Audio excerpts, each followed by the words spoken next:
The dust from the approaching rider billowed across Beth Grayson's parched fields, catching the golden light of the setting August sun. She squinted, one hand shielding her eyes, the other gripping the shotgun that had become as much a part of her daily attire as her worn leather boots and faded gingham dress. Wyoming Territory, 1873, was no place for a woman alone, especially one with a 7-year-old daughter and 40 acres of struggling wheat that needed harvesting before the first autumn storms. "Mama," Charlotte's small voice came from behind her on the porch. "Is it Pa coming back?" Beth's heart clenched. Even after 2 years, Charlotte still asked that question whenever a stranger approached. "No, sweetheart, your Pa's not coming back. Remember what we talked about, he's with the angels now." The truth was more complicated. Thomas hadn't died heroically, as Beth had told Charlotte. He'd simply ridden off one morning, leaving nothing but a hastily scrawled note about gold in California and dreams too big for farming. The farm had been his idea, their shared dream once, but the reality of hard work had proven too much for a man with wanderlust in his veins. "Go inside and finish your supper, Charlotte. I'll see who it is." The rider approached slowly, deliberately, giving Beth plenty of time to raise her shotgun in warning. As he came closer, she could make out a lean figure atop a dust-covered bay horse. His clothes were trail-worn but decent, his face shadowed by a wide-brimmed hat. "That's far enough," Beth called when he was within earshot. "State your business." The stranger reined his horse to a stop, raising both hands slightly to show he meant no harm. "Name's Ethan Hayes, madam. Just passing through looking for honest work." "Not much work around these parts," Beth replied, though it was a lie. She needed help desperately, but hiring help required money she didn't have. "I couldn't help but notice your wheat," he said, nodding toward her fields. "Looks ready for harvest." "It is." "Also couldn't help but notice you don't seem to have the hands for bringing it in." Beth's jaw tightened. "We manage." The stranger Ethan removed his hat, revealing sun-streaked brown hair and a face younger than she'd expected, maybe 30 or so. His eyes, clear and blue as the Wyoming sky, met hers directly. "Madam, I'll be straight with you. I'm heading west, got about $8 to my name, and winter's coming. I'm offering fair trade my labor for meals and a place to sleep in your barn until the harvest is in." Beth hesitated. She needed help. That was God's honest truth. The wheat needed to come in within the next 2 weeks or she'd lose it all. With just her and Charlotte, they'd be lucky to harvest a quarter of it before the weather turned. "You got references? Anyone who can speak to your character?" A flicker of something amusement, perhaps, crossed his face. "Can't say I do, at least not within riding distance. But I give you my word as a gentleman that I mean no harm to you or your little girl. Your word doesn't feed my child if you turn out to be a thief." "No, madam, it doesn't." He paused, then reached slowly into his saddlebag. Beth tensed, but he only withdrew a folded piece of paper. "Got my discharge papers from the Union Army. Served under General Sherman. It's not much, but it's all I have by way of character reference." He extended the paper, and Beth hesitated before stepping forward to take it. The document looked official enough, with seals and signatures she couldn't read in the fading light. Charlotte's small face appeared in the doorway. "Mama, I'm still hungry." Beth's resolve wavered. The harvest wouldn't wait, and every day it stood in the field was another day it could be lost to weather or pests. "You know farm work?" she asked, handing back his papers. "Yes, madam. Grew up on one in Missouri before the war." Beth took a deep breath. "I can offer 3 meals a day, the hayloft in the barn to sleep in, and 10% of whatever we manage to bring in and sell. Once the harvest is done, our arrangement is finished. Deal?" Ethan nodded, settling his hat back on his head. "Deal, Mrs. Grayson. Beth Grayson." And that's my daughter Charlotte. Pleased to make your acquaintance, Mrs. Grayson, Miss Charlotte." He tipped his hat to the little girl, who giggled and ducked back inside. "You can stable your horse in the barn. We eat at sunup and sundown. Work starts at first light." "Yes, madam." He gathered his reins. "Thank you for the opportunity." As Beth watched him lead his horse toward the barn, she wondered if she'd just made the biggest mistake of her life or saved what remained of it. The first morning, Beth woke before dawn, her stomach knotted with anxiety. She'd slept fitfully, the loaded shotgun propped by her bedside, ears straining for any sound of the stranger approaching the house. But the night had passed uneventfully, and now she moved quietly through her morning chores, trying not to wake Charlotte. When she stepped outside to light the outdoor cooking fire, Ethan was already at the well, washing up.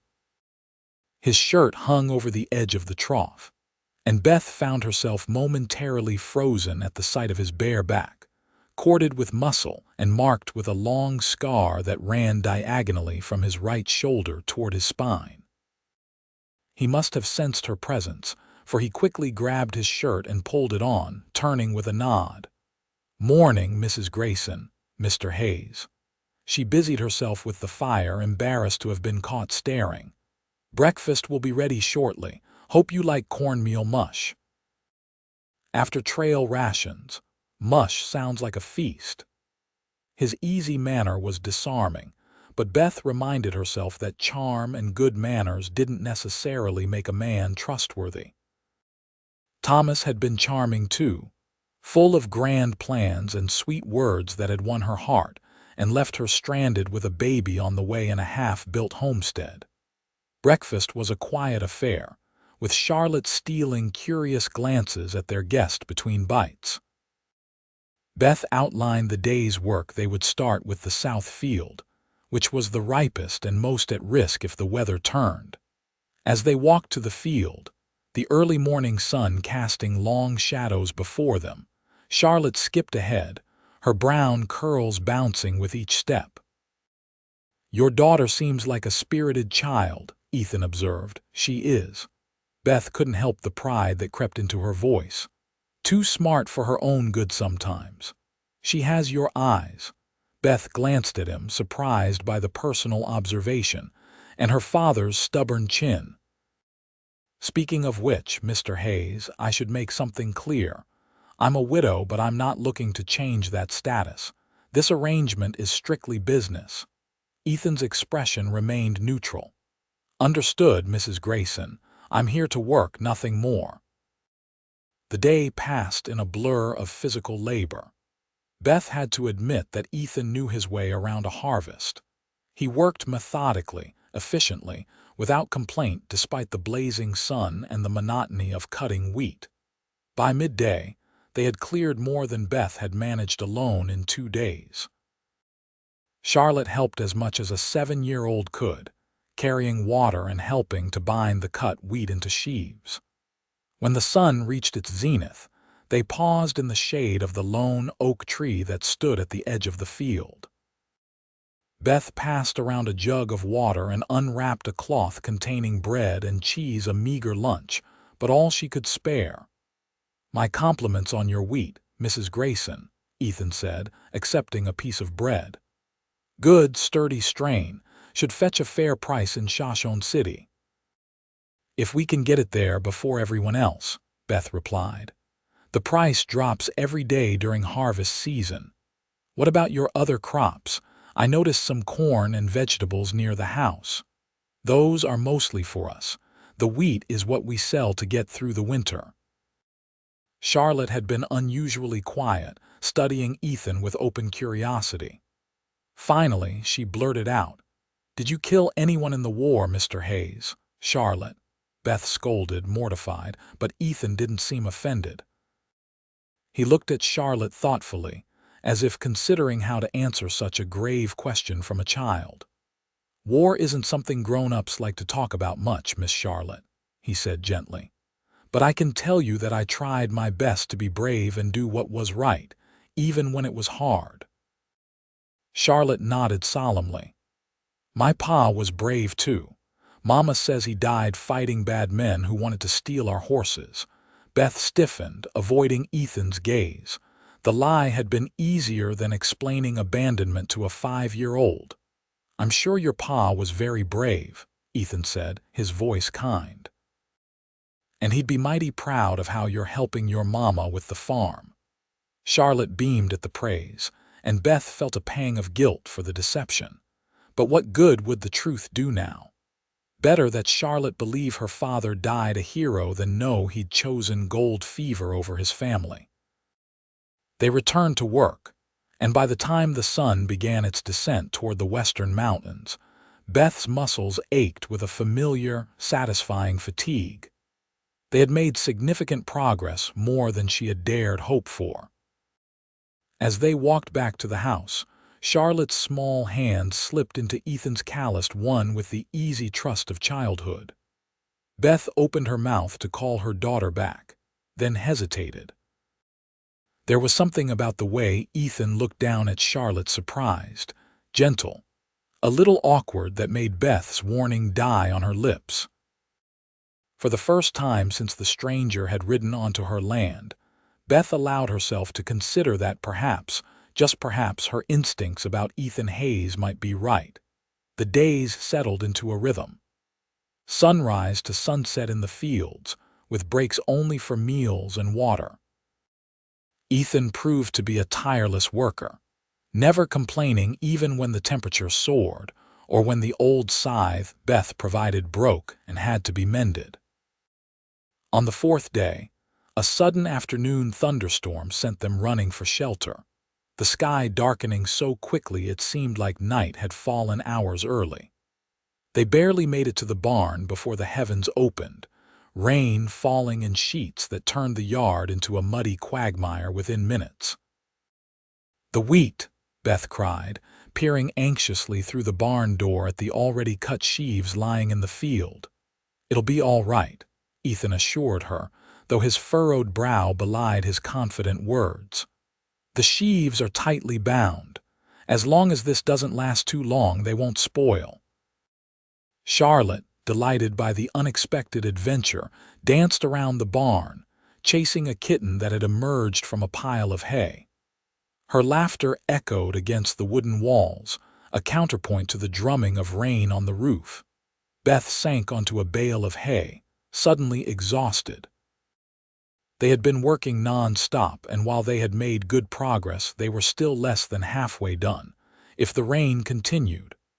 "We'll manage," Ethan said quietly, as if reading her thoughts. He sat down beside her, leaving a respectful distance between them. "Weather's part of farming. Always has been." "I know that," Beth replied, more sharply than she'd intended. "I've been farming this land for 5 years. Of course." He fell silent, watching Charlotte's antics with the kitten. Beth regretted her tone. "I'm sorry, I don't mean to snap, it's just... everything depends on this harvest." "Is there no other income?" Beth shook her head. "I sell eggs and butter in town when the hens are laying well, and sometimes I take in mending. But it's not enough to see us through the winter. Not by half." Thunder crashed overhead, making Charlotte squeal with a mixture of fear and excitement. The barn door, which they hadn't fully secured in their haste, banged open, letting in a gust of wind and rain. Ethan moved quickly to close it, struggling against the force of the wind. Beth rose to help him, and together they managed to wrestle the heavy door shut and slide the bolt home. They stood there for a moment, both breathing hard from the effort, suddenly aware of their proximity. Rain dripped from Ethan's hair onto his face, and without thinking, Beth reached up to brush a droplet from his cheek.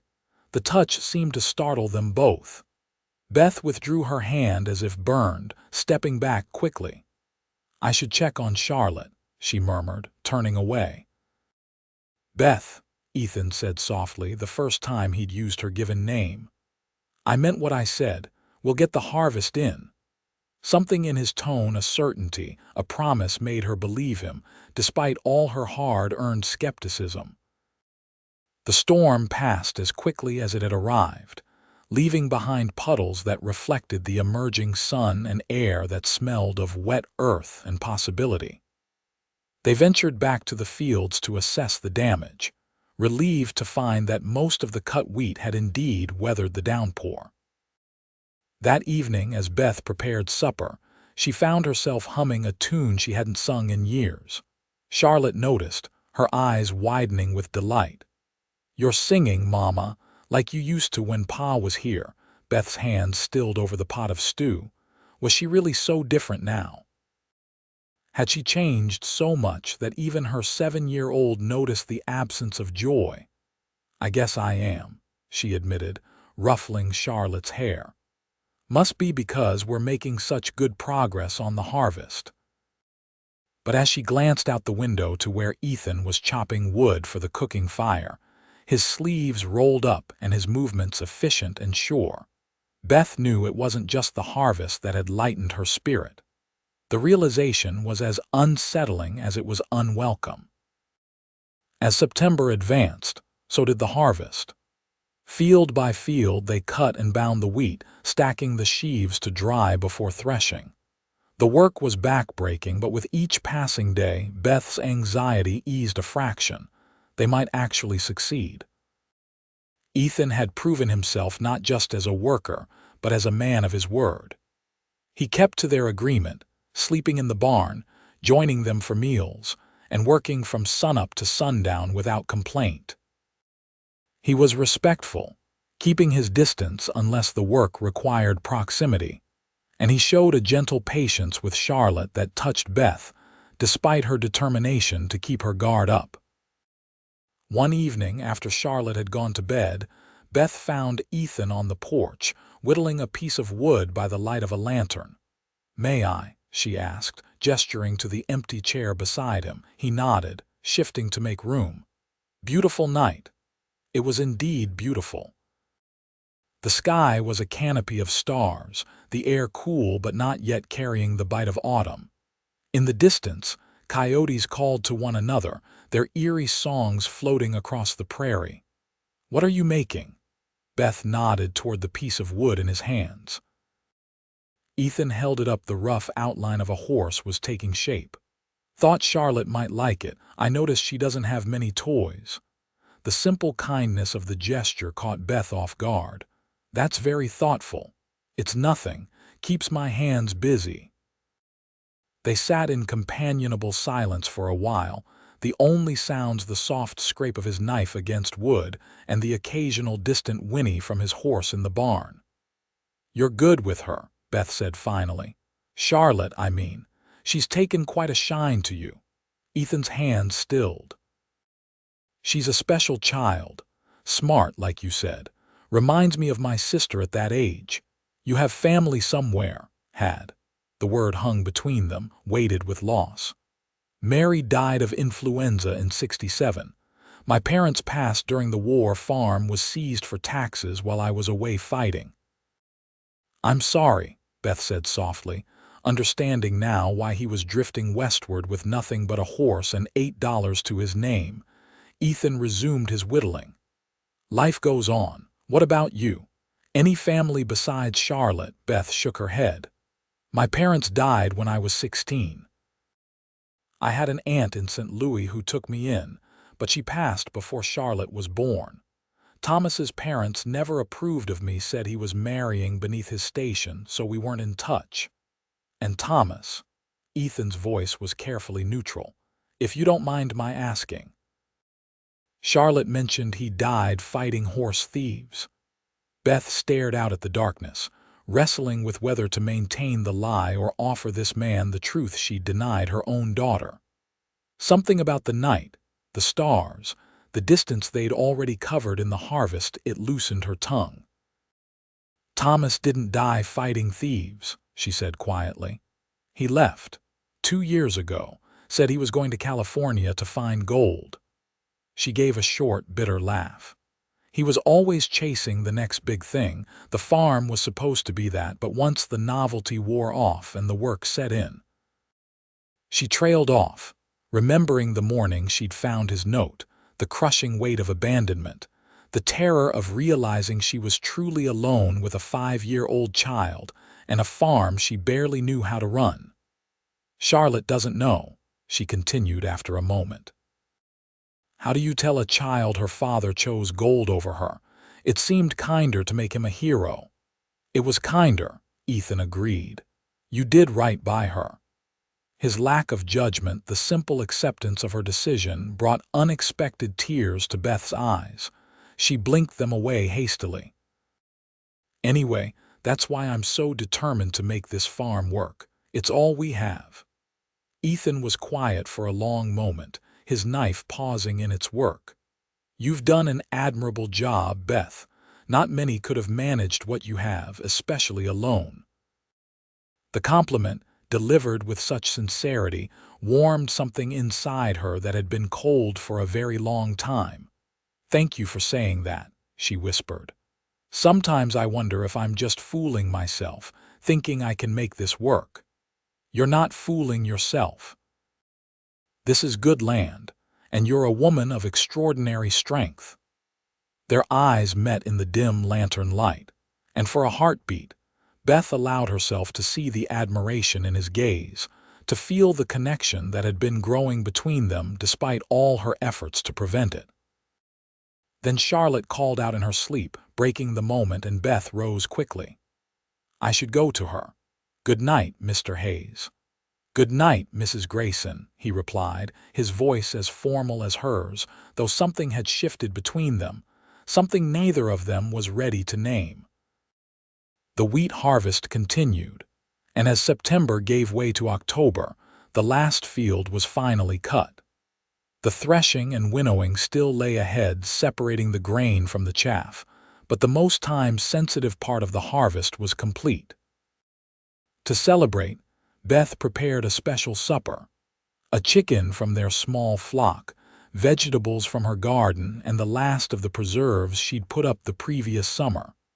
Charlotte helped set the table, chattering excitedly about their feast. When Ethan arrived from the barn, freshly washed and with his hair still damp, Beth was struck by the change in his appearance. The trail-worn stranger who had ridden onto her land a month ago was gone, replaced by a man who seemed somehow to belong in her kitchen, at her table. The thought was dangerous, and she pushed it firmly away. "My, don't you look nice," Charlotte said, echoing Beth's thoughts with a child's directness. "Like when Pastor Miller comes for Sunday dinner." Ethan smiled, tugging self-consciously at his clean shirt. "Well, your mama said we were celebrating, so I thought I should make an effort." "Sit, please," Beth said, bringing the chicken to the table. "Charlotte, would you say grace?"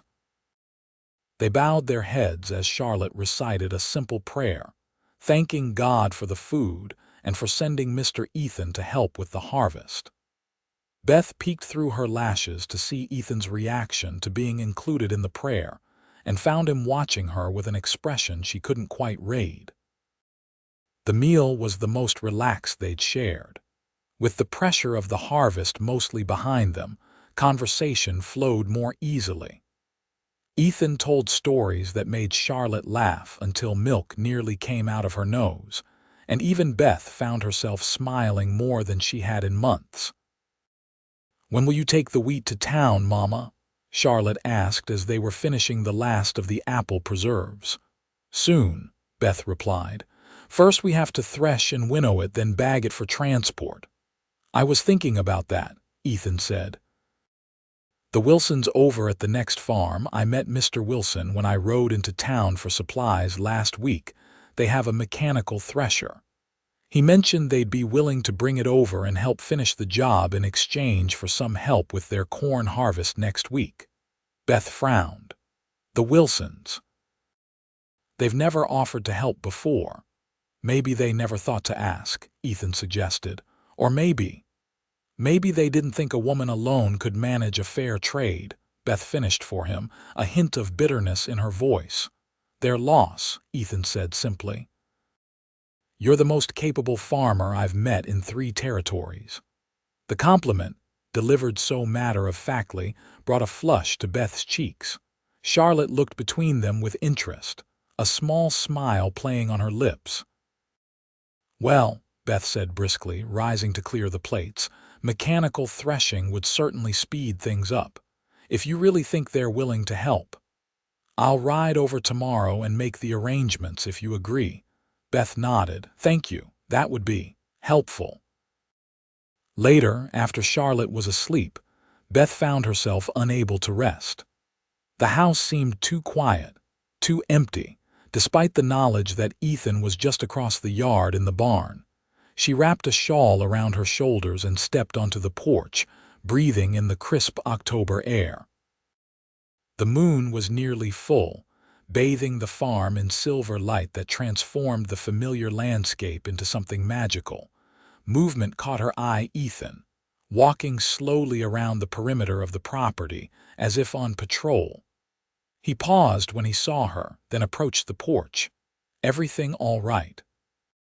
he asked. "Yes, just couldn't sleep. Too much on my mind, I suppose." He nodded, understanding. "The harvest is nearly done. You should be proud." "We should be proud," she corrected him. "I couldn't have done it without you." A smile touched his lips. "I appreciate that, but this is your achievement, Beth. Your farm, your vision." They stood in silence for a moment, the night alive with sounds: crickets, the distant hoot of an owl, the soft nickering of his horse in the barn. "What will you do after?" Beth asked suddenly. "When the harvest is completely in, I mean." The question hung between them, weighted with unspoken possibilities. "I'm not sure," Ethan admitted. "I was heading to Oregon, thought I might find work in the logging camps." He paused, looking out over the moonlit fields. "But plans can change." "Yes," Beth whispered. "They can." Their eyes met, and for the first time Beth allowed herself to truly see the man before her, not as a hired hand or a potential threat, but as someone who had come into her life when she needed him most. "Beth," Ethan began, his voice low and serious, "I know our arrangement was just for the harvest, but the sudden wail of a coyote cut through the night, startlingly close, making them both start." The spell broken, Beth stepped back, wrapping her shawl more tightly around her shoulders. "It's late," she said, "and we have much to do tomorrow." "Good night, Ethan."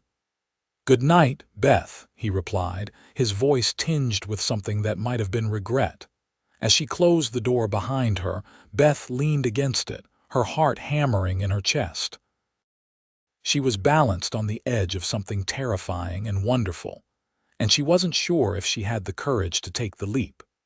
The Wilsons arrived 2 days later with their mechanical thresher, a marvel of modern farming that Beth had read about but never seen in operation. It was a noisy, efficient beast of a machine, separating grain from chaff in a fraction of the time it would have taken by hand. James Wilson, a gruff man with a perpetually sunburned face, directed the operation with the confidence of long experience. His wife Sarah, a plump, pleasant woman who seemed perpetually flustered, had brought fresh bread and preserves for the poor dears, as if Beth and Charlotte had been subsisting on roots and berries.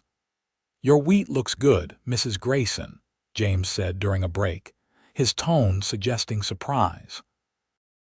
"Better than I would have expected given the circumstances." Beth bristled at the backhanded compliment. "The circumstances being," James had the grace to look embarrassed.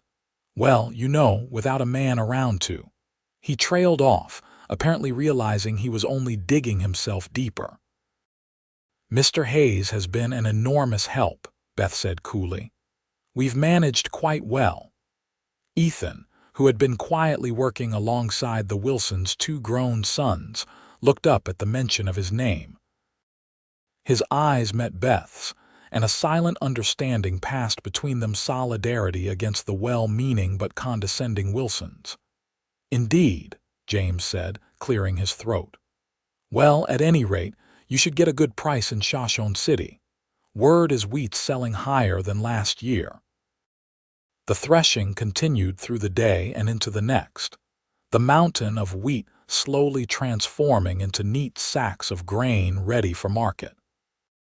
By the third day, the job was complete, and the Wilsons departed with thanks and an agreement that Ethan would come help with their corn harvest the following week. "I'm not sure I like the idea of you going to help them," Beth admitted as they watched the Wilsons' wagon disappear down the dusty road. "Not after how James spoke about the farm." "It's a fair trade for the use of their thresher," Ethan replied. "Besides, it's only for a few days." Beth nodded, though the prospect of his absence, even temporarily, created an unexpected hollow feeling in her chest. When had she come to depend on his presence so much? "Will you take the wheat to town tomorrow?" Ethan asked, changing the subject. "Yes, I think so. The sooner we sell, the better the price. Would you like me to accompany you?"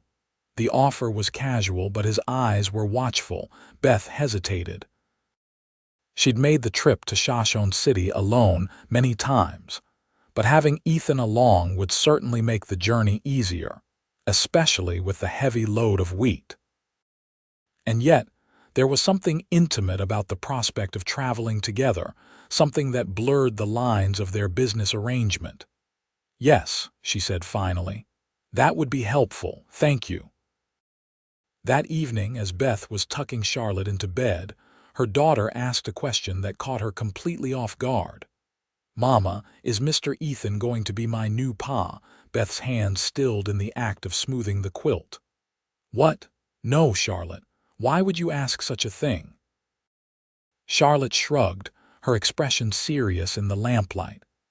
"Sarah Wilson told her ma that you and Mr. Ethan were sweet on each other.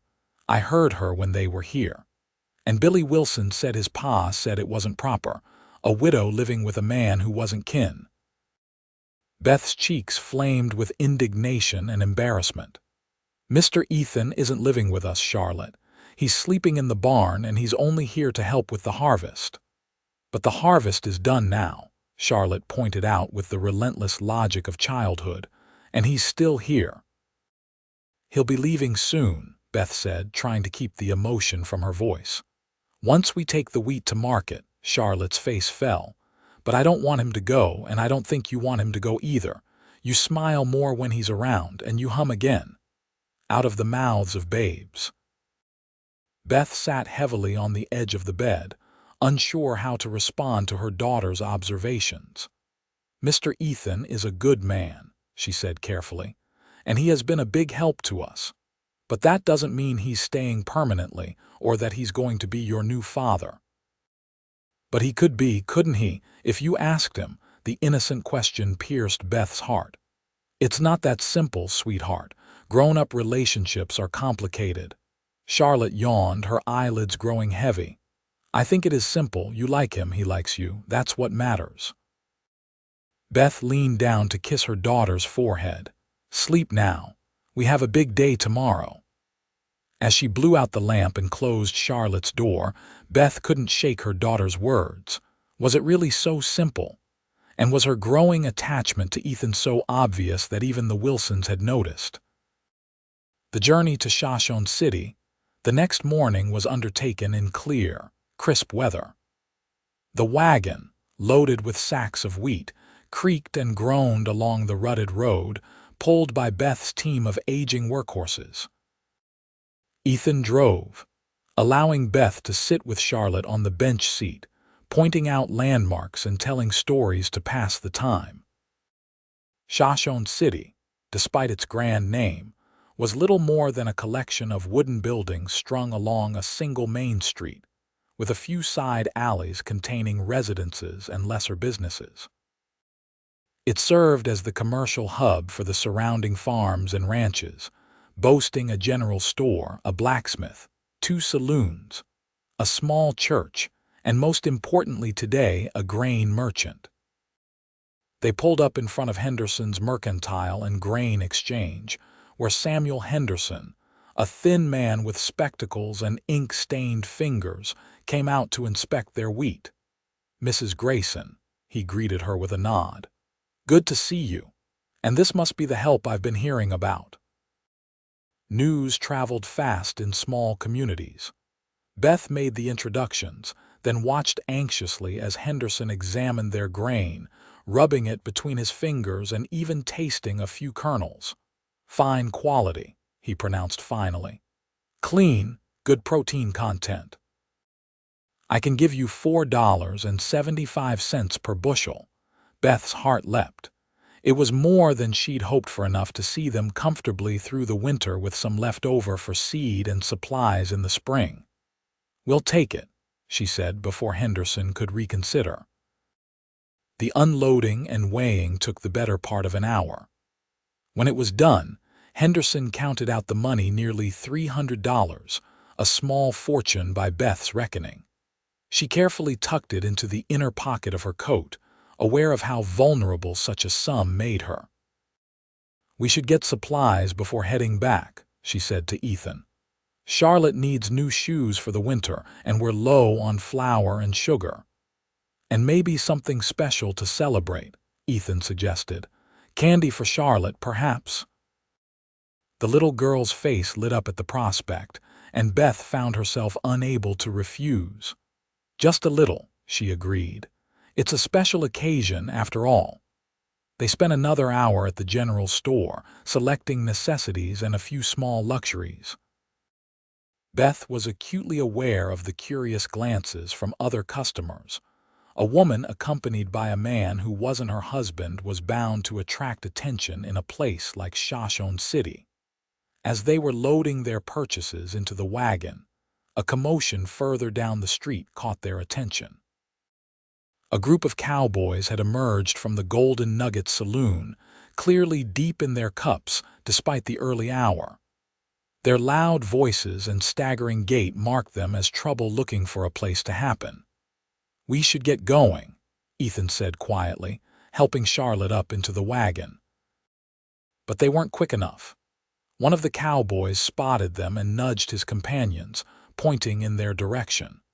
With the unsteady determination of the drunk, the group made their way toward the wagon. "Well, looky here," the apparent leader drawled, a tall man with a drooping mustache and bloodshot eyes. "Ain't that Thomas Grayson's widow? And who's this feller? Got yourself a new man already, Mrs. Grayson." Beth stiffened, her hand automatically reaching for Charlotte, who shrank against her side.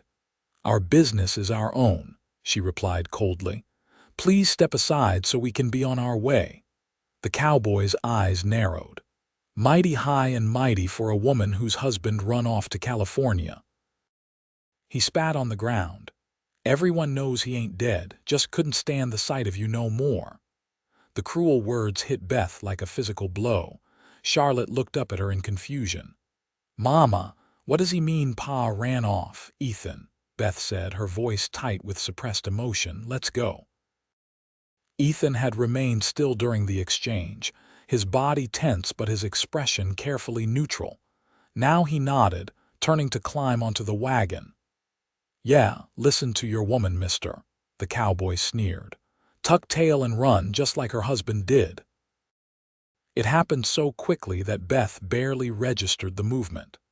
One moment Ethan was beside the wagon, the next, he had the cowboy by the collar, slamming him against the side of the nearest building. "Apologize to the lady," Ethan said, his voice low and dangerous. The cowboy's friends moved forward, but something in Ethan's stance, the set of his shoulders, the controlled fury in his posture made them hesitate. "I ain't apologizing for speaking the truth," the cowboy slurred, though his bravado was undermined by the fear in his eyes. Ethan leaned closer, speaking so quietly that Beth couldn't hear the words. Whatever he said drained the remaining color from the cowboy's face. "Sorry, Mrs. Grayson," he mumbled, not meeting her eyes. "Had too much to drink. Don't know what I'm saying." Ethan released him, and the group of cowboys retreated hastily down the street, casting nervous glances over their shoulders. The entire confrontation had taken less than a minute, but it left Beth shaken. Not just from the public airing of her shameful secret, but from the glimpse of a side of Ethan she hadn't seen before, the soldier who had survived a brutal war. "Mama," Charlotte's small voice broke through her thoughts. "Is it true? Did Pa run away to California? He didn't die fighting bad men." The question Beth had been dreading for 2 years, asked in the middle of Shoshone City's main street with curious onlookers watching from shop windows. She looked helplessly at Ethan, who had climbed onto the wagon seat and taken up the reins. "Let's talk about this at home, Charlotte," Beth said, her voice trembling slightly. "It's a long story, and this isn't the place." The journey home was undertaken in strained silence. Charlotte eventually fell asleep against Beth's side, emotionally exhausted by the day's events. When they were well out of town, Ethan finally spoke. "I'm sorry about what happened back there. I shouldn't have lost my temper." "No," Beth said quietly. "You were defending us, defending me." She paused. "What did you say to him at the end?" Ethan's hands tightened on the reins. "Nothing worth repeating. Just made it clear there would be consequences if he ever spoke to you that way again." Beth nodded, accepting the non-answer. "Thank you. Not just for that, but for—" She gestured vaguely, encompassing everything: the harvest, the trip to town, the steady presence he'd provided over the past month. "You don't need to thank me, Beth." They lapsed into silence again, but it was different now, contemplative rather than strained. Beth looked out over the rolling landscape, the golden grasses of autumn stretching to the distant mountains, and felt a curious peace settling over her despite the day's upheaval. That evening, after they had returned home and unloaded the supplies, Beth sat Charlotte down for the conversation she'd been avoiding for 2 years. "Sweetheart, about what that man said in town." She began, her throat tight with emotion. Charlotte looked up at her with solemn eyes. "About Pa?" "Yes, I haven't been entirely truthful with you." Beth took a deep breath. "Your father didn't die fighting bad men. He left us. He went to California to look for gold." Charlotte was quiet for a long moment, processing this information with a child's particular mixture of confusion and acceptance. "So Pa might still be alive somewhere." "He might be," Beth admitted. "I don't know for sure. Then he might come back someday." The hope in Charlotte's voice broke Beth's heart. "I don't think so, sweetheart. It's been a very long time." Charlotte considered this, her brow furrowed in thought. "Is that why you didn't want Mr. Ethan to stay? Because you're afraid he'll leave too?" The insightful question, coming from her 7-year-old daughter, left Beth momentarily speechless. Was that at the root of her resistance? Fear of being abandoned again? "It's complicated, Charlotte," she said finally. "Mr. Ethan came here to work, not to be part of our family." "But he could be," Charlotte insisted, "if you asked him. It's not that simple." "I think it is." Charlotte's confidence was unwavering. "He likes us, we like him, and he doesn't have anybody else just like us." Out of the mouths of babes, indeed. Later, after Charlotte was asleep, Beth found herself once again drawn to the porch. The night was clear, stars scattered across the velvet sky like diamonds on black cloth. She wrapped her shawl tightly around her shoulders against the October chill, her mind still tumbling with the day's events. The sound of footsteps made her turn. Ethan approached from the barn, his figure silhouetted against the moonlit yard. "I saw the light," he said by way of explanation. "Thought you might want company." Beth nodded, making room for him on the porch step. They sat side by side, not quite touching, the silence between them comfortable despite the unresolved tension. "How did Charlotte take the truth?" Ethan asked eventually. "Better than I expected," Beth admitted. "Children are resilient. And I think part of her always suspected the story wasn't quite right. She's a remarkable girl. She takes after her mother that way." The compliment warmed Beth despite the cool night air. "Ethan, about what happened in town, I want to thank you for standing up for us." Anyone would have done the same. No, Beth said firmly. Not anyone. Thomas would have laughed it off or worse, joined in the mockery. He never stood up for me, not once in our marriage. Ethan was quiet for a moment. Thomas was a fool to leave you, Beth. Both of you. The words hung in the night air, sincere and weighty with meaning. Beth found herself holding her breath, waiting for what might come next. I should be moving on soon, Ethan said, his voice carefully neutral. The harvest is in, and I've fulfilled my part of our arrangement. Yes, Beth whispered, though the prospect of his departure created a hollow ache in her chest. Of course. Unless, Ethan turned to face her, his features serious in the moonlight. Unless there's a reason for me to stay. Beth's heart hammered against her ribs. What reason would that be? You know what reason, Beth. His voice was gentle but direct. I think you've known for some time now, just as I have. She had known. Had felt the connection growing between them day by day, despite all her efforts to maintain a professional distance. But acknowledging it meant taking a risk she wasn't sure she was brave enough to take. I can't ask you to stay, she whispered. This is a hard life, lonely, uncertain. You were heading west for a reason. I was heading west because I had nowhere else to go, Ethan replied. No place that felt like it could be home, he paused. Until now. The simple declaration stripped away Beth's last defenses. What if it doesn't work? What if it does? Ethan countered softly. What if this is exactly where I'm meant to be? With you and Charlotte on this farm, building something that lasts. He reached out slowly, giving her plenty of time to withdraw, and took her hand in his. The touch was gentle but sure, his calloused palm warm against her fingers. I'm not Thomas, he said quietly. I don't make promises lightly. If I stay, Beth, it won't be just until something better comes along. It will be because I've already found what I was looking for, even though I didn't know I was searching for it. Beth looked down at their joined hands, then up into Ethan's eyes, steady, clear, honest eyes that had never lied to her. She thought of Charlotte's words, the simple wisdom of a child. He likes us. We like him. And he doesn't have anybody else just like us. Stay, she whispered, the word both a request and a surrender. Not as a hired hand, but as whatever this is becoming between us.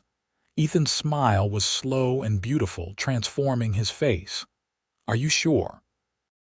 In answer, Beth leaned forward and pressed her lips to his, a kiss as tentative and hopeful as a first bloom after a harsh winter. His arms came around her, strong and steady, and for the first time in years, Beth felt like she was exactly where she belonged. When they parted, Ethan rested his forehead against hers. I should warn you, I'm not much of a farmer, Beth laughed softly. You did all right with the harvest. I'm a quick learner, he conceded, and I have an excellent teacher. They sat together on the porch steps until the moon was high overhead, talking about practical matters. Where Ethan would sleep now, not the barn, they agreed. What they would tell Charlotte, the truth, but in the morning. How they would face the inevitable gossip in Shoshone City with dignity and united. But beneath the practical discussions ran a current of joy, of possibility, of a future neither of them had dared to imagine just a month before. Winter came early that year, the first snow falling in mid-November, blanketing the farm in pristine white. Inside the small farmhouse, transformed by Ethan's capable hands with repairs and improvements, Beth stood at the window watching Charlotte and Ethan build a snowman in the yard. Their laughter drifted through the glass, a counterpoint to the crackling fire in the hearth and the gentle bubbling of the stew simmering on the stove. On the table lay a letter from the land office in Cheyenne, confirming that Ethan's name had been added to the deed alongside Beth's, a wedding gift from her to him. Though the simple ceremony in Shoshone City's church had been performed just 2 weeks earlier. Reverend Johnson had raised an eyebrow at the hasty arrangement, but had relented when he saw the genuine affection between them. Mrs. Wilson had organized a small reception, her earlier disapproval apparently forgotten in the excitement of a wedding. And Charlotte had beamed throughout, proudly telling anyone who would listen that Mr. Ethan was her new pa now, for real and forever. As Beth watched, Ethan lifted Charlotte onto his shoulders so she could place a battered hat on top of the snowman. The sight her daughter and her husband, together in the sunlight and snow, created a warmth in Beth's chest that had nothing to do with the fire behind her. She had been so certain, for so long, that happiness wasn't meant for her. That the best she could hope for was survival, day by day, harvest by harvest. But life had other plans, delivered in the form of a dusty cowboy who had appeared on her doorstep when she needed him most. Ethan looked up, catching her watching from the window. He smiled, that slow, genuine smile that still made her heart skip, and waved. Charlotte, seeing the exchange, waved too, her small face alight with joy. Beth waved back, then opened the door to call them in for lunch.